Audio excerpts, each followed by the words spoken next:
Здруженијето на пензионери од Кочани по успешно реализираните едукативни предавања за превенција од кражби и заштита на пешаците со полициската станица од Кочани денојве започна со нова серија предавања на актуелни теми од областа на здравството.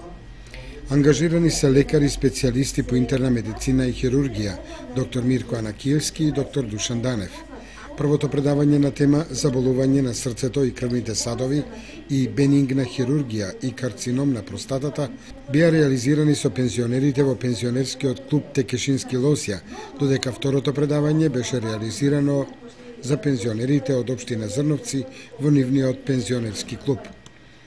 Како што ни информира председателот на Здруженијето на пензионери од Кочани Ѓорги Серафимов, до крајот на овој месец Кочанското здружение ќе реализира неколку активности во кои ќе бидат опфатени старите и изнемоштени лица, пензионери со посета и донација на новогодишни пакети, како и организирање на традиционалниот новогодишен концерт, на кој годинава покрај кочанските пензионери и фолклористи ќе настапат и Здруженијата на пензионери од Куманово, Кавадарци и Прилеп.